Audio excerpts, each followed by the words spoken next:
Okay, the use of effect of common ion, very important. There will ask you to mark question about this. What is the use of this? So the common ion की effect, we have seen if we had common ion like this salts, इस salt के अंदर जब हम common ion डाल रहे हैं, तो because of that इसकी solubility decrease हो रही है, इसकी solubility क्या हो रही है? Decrease. उसका use कैसे करते हैं? The use of effect of common ion can be made to separate one ion from the other in the presence of other ion in qualitative analysis.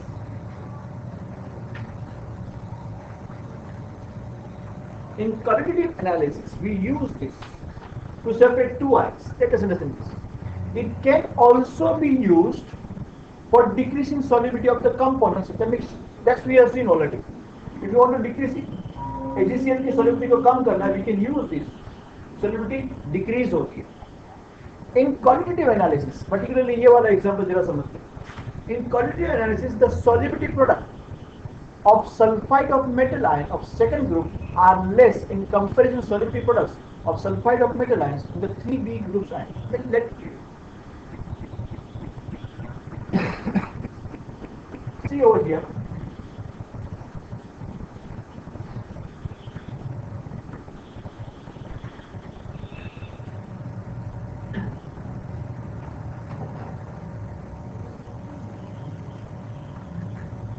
Here, I have periodic table over here. We are talking about this two. We have metals of 2A and metals of 3B. There are two different groups are there. 2A groups and metals. Now, ये भी sulphur के साथ combine होता है. ये second group का है, इसकी वैलेंसी +2 होती है. एंड जो सल्फर होता है उसकी वैलेंस सल्फाइड आयन जो होता है उसकी वैलेंसी -2 होती है. नॉर्मली ये MS टाइप का कंपाउंड देता है. कौन सा देता है? MS. एंड जब ग्रुप 3B वाले उसकी वैलेंसी 3 होती है.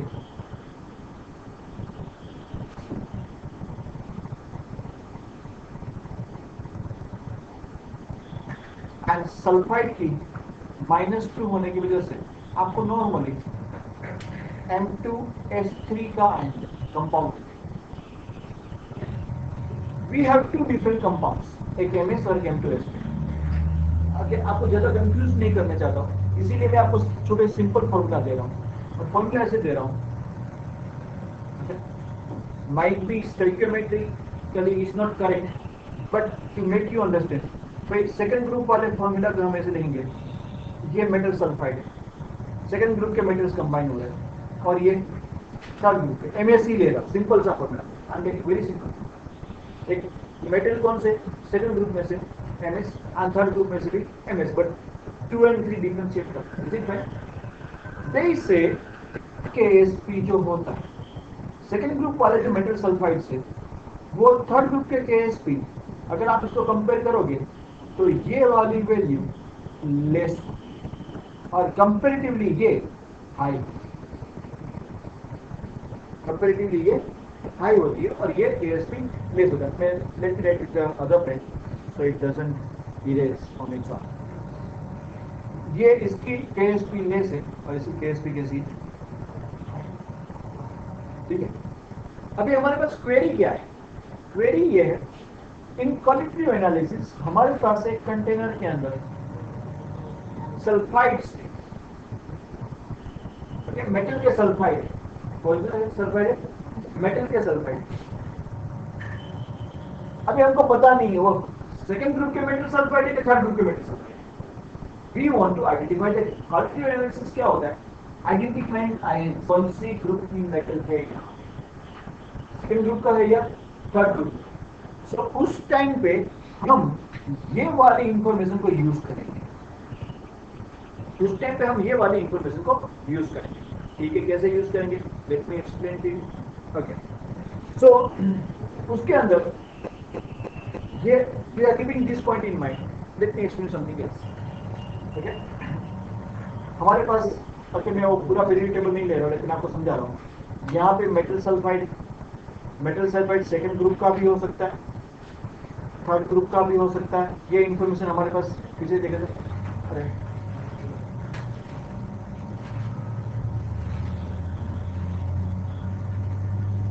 मेटल सल्फाइड है हमारे पास, सेकंड ग्रुप का भी हो सकता है, थर्ड ग्रुप का भी हो सकता है। हमारे पास इंफॉर्मेशन ये है कि इसका KsP लेस होता है, KsP हाई होता है, मतलब इतना इंफॉर्मेशन है हमारे पास। उसके बाद हम एक काम करते हैं, ये कंटेनर के अंदर हम H2S गैस डालते हैं। क्या डालते हैं? H2S गैस डालने से होगा क्या, हम जब H2S डालते हैं नॉर्मली वो कॉमन आयन बना रहा है, चाहे आपके पास ग्रुप टू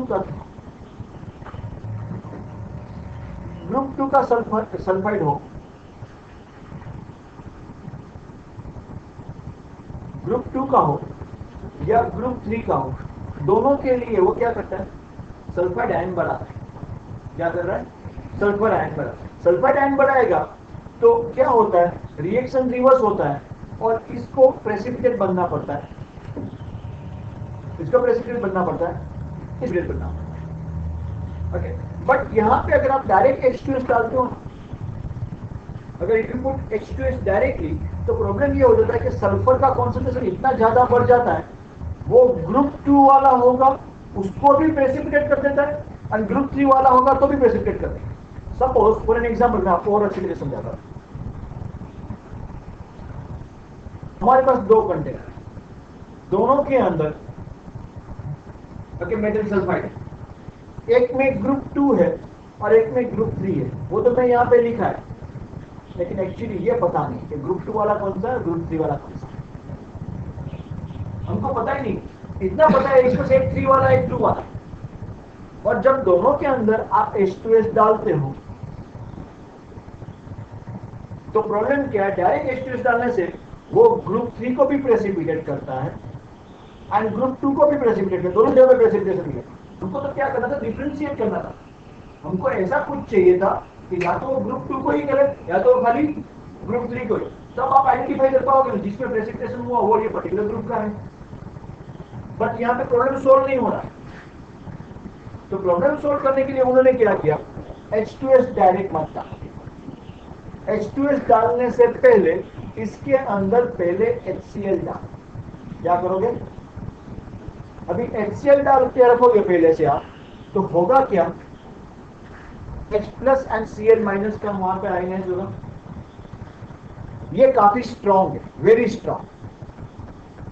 उसके बाद आप H2S ऐड करो, H2S ऐड करने जाते हो तो H2S भी आपको क्या दे रहा है, H plus and S minus 2। But यहां पे इसकी कॉमन आयन इफेक्ट देखने को मिल रही है, H plus H plus. Okay, H2S पहले से वहां पे करके बैठा हुआ है, HCl जब हमने पहले रखा हुआ तो H प्लस है। तो जब दूसरी बार आप H2S डाल रहे हो तो because of this common ion H2S इतना डिसोल्व नहीं होगा जो होना चाहिए, because H plus was already their common ion की वजह से। मतलब इसकी क्वांटिटी कंपेरेटिवली लेस हो गई। अगर आप डायरेक्ट डालते थे पहले यहाँ पे तो पूरा का पूरा डिसोल्व हो रहा था, एंड वो इतना डिसोल्व हो रहा था कि ग्रुप 2 एंड ग्रुप 3 दोनों को वो प्रेसिपिटेट कर रहा था। लेकिन अब HCl पहले डाल चुके हो आप, HCl पहले डाल देने से ओके, HCl के बाद हम H2S डालेंगे यहाँ पे, वापिस H2S डालेंगे तो अभी सल्फर जा रहा है बट नॉट लाइक अर्लियर। उसकी क्वांटिटी कंपेरेटिवली लेस हो गई है, लेस हो गई है तो जिसका KsP लेस है ना उसी को वो प्रेसिपिटेट करेगा। किसको प्रेसिपिटेट करेगा, एक को ही वो प्रेसिपिटेट करेगा, इसको प्रेसिपिटेट नहीं। मतलब क्या हो गया, आपके ये ग्रुप के अंदर दोनों में प्रेसिपिटेशन देखने को नहीं मिलेगा, शायद यहाँ पे प्रेसिपिटेट मिल रहे हैं और इसमें प्रेसिपिटेट नहीं मिल रहे, then obviously this has to be group 2 and this has to be group 3। आगे दो जगह पे कॉमन आयन इफेक्ट यूज किया।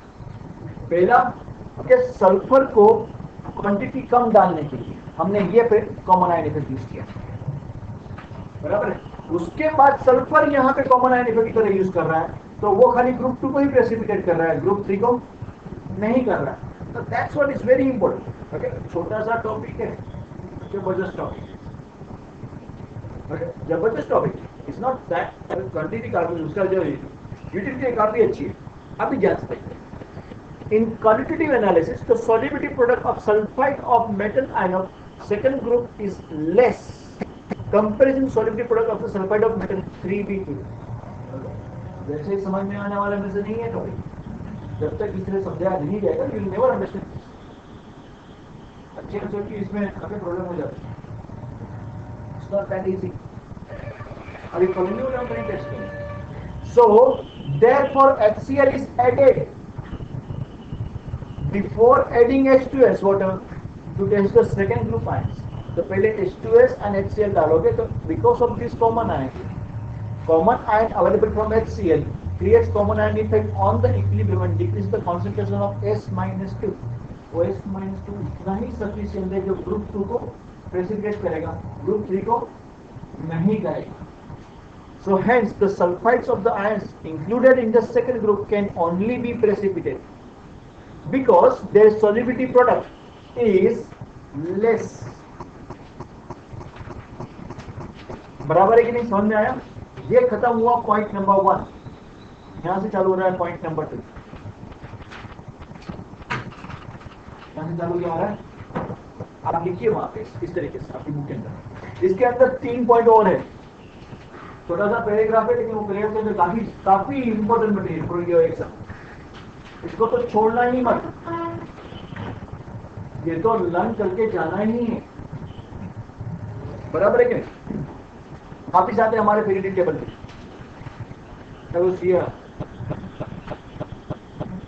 इन पीरियडिक टेबल ना ये जो है हमारे पास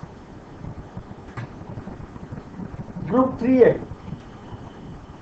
आपने पढ़ाई किया 3 लोग टेंशन आलू गोभी. ये ग्रुप 3 के जो हाइड्रोक्साइड्स होते जैसे कि LOH थाइस, उसकी केस भी बाकी के ग्रुप 2 की जो हाइड्रोक्साइड होते हैं उससे कम होती है, उससे कम होती है. तो हमको इसको सेपरेट करना है. अगर हमको आइडेंटिफाई करना है कि ग्रुप 3 के मेटल है कि नहीं हाइड्रोक्साइड, तो उसके लिए हम क्या करते हैं. सपोज एक कंटेनर के अंदर, वापस इसको मैं इरेज कर देता हूं. हमारे पास एक कंटेनर है, इसके अंदर सर्टेन हाइड्रोक्साइड्स, जनरली मैं बता रहा हूं MOH, it may be group 3 के हैं, ग्रुप 2 के या ग्रुप 1 के, we don't know. But group 3 के आइडेंटिफाई करने के लिए ओके हम इसके अंदर NH4OH डालेंगे. क्या करेंगे? बट वे सीधा NH4OH डालोगे ना तो सब ग्रुप के प्रेसिपिटेट कर देगा. NH4OH डालने से पहले आप NH4Cl डाल दो. ओके और उसके बाद NH4OH डालो. OH डालोगे तो बिकॉज यहां पे ये कॉमन आयन था ऑलरेडी, इसलिए OH माइनस कम जाएगा, उतना ही जाएगा कि ग्रुप 3 वाले हाइड्रोक्साइड को प्रेसिपिटेट करेगा, और कोई हाइड्रोक्साइड होगा तो प्रेसिपिटेशन नहीं है. सेम पैरेलल कंसेप्ट चला. तो उससे अगर ग्रुप 3 का हाइड्रोक्साइड है तो प्रेसिपिटेट मिलेगा, बाकी नहीं मिलेगा तो पता चलेगा कि ये ग्रुप 3 है या नहीं. Are you following this? That's the second point. In the same way, precipitates ions of the group 3A, okay, comma कर देना यहाँ पे क्योंकि अचानक सेंटेंस चेंज हो गया. Ammonium chloride in excess is added along with NH4OH. Ammonium chloride होता है NH4Cl. इसका प्रेसिपिटेशन ग्रुप 3 के लिए आपको NH4Cl डालना पड़ेगा. The concentration of OH minus available from the ionization of NH4 gets decreased. NH4OH में से इतना OH minus नहीं जाएगा due to common ion effect due to NH4 plus available from the NH4Cl. Hence the hydroxide of the only group 3A will be precipitated because of the values of solubility product of the hydroxide of group 3A are low. समझ में आया? Correct? One more point. Number 3.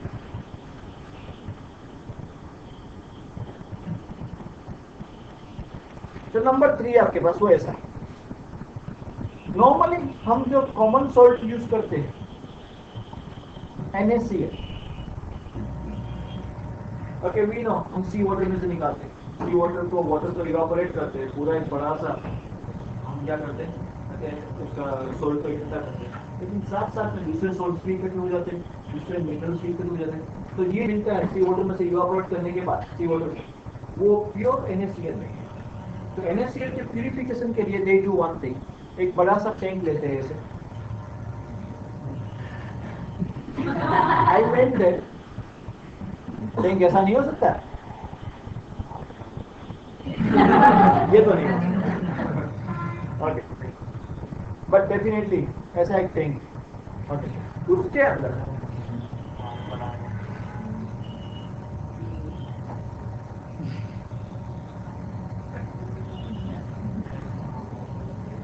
हम NaCl उसके अंदर already and बाकी सब salt भी है। एक बार आपका सोल्ट है उसको वापस पानी में डिसॉल्व करें एंड देन इसके अंदर से आप HCl गैस को पास करते हो। जब HCl गैस को पास करते हो तो NaCl ऑलरेडी डिसॉल्व था और HCl जब डालते हो तो क्या मिलता है, तो NaCl स्ट्रॉन्ग है लेकिन उससे भी ज्यादा strong HCl, so NaCl has to come back. NaCl जब वापस आता है तो यहाँ पे प्रेसिपिटेट मिलेंगे, वो किसके मिलेंगे, प्योर NaCl, दूसरा कोई चीज नहीं है, उसको फिट करके बाहर ले लो, ट्राई करो, प्योर NaCl मिल गया, करेक्ट ना। About this, if HCl gas is passed through saturated solution of NaCl, NaCl becomes insoluble and separates out its precipitate into common ion effect of, बराबर है। Point number 4, last point. अब तक मैंने आपको ये बताया जब कॉमन आयन आप डालते हो सॉल्युबिलिटी डिक्रीज। एक जगह ऐसी है कि कॉमन आयन डालने से सॉल्युबिलिटी इंक्रीज हो जाती है, એવું છે એવું નહીં, એવું છે। It is necessary, ભાઈ સહેલું નથી। It is necessary to note that under certain situations the solubility is increased instead of decreases. The solubility reason specifically, अगर आपके पास सोल्ट है फॉस्फेट का, जैसे कि Na3PO4, उसके अंदर आप एसिड डालोगे तो PO4 बाहर नहीं निकलता है, वो एसिड के साथ कंबाइन में दूसरा कुछ बना देगा। Okay, so increase when acid is added to their solution or pH of the solution decreases. The reason for this is that phosphate ion combines with H plus and forms new acid and converts into acid by accepting proton and solubility of phosphate salt, तो वो ज्यादा हो जाएगा। That's the end of the chapter.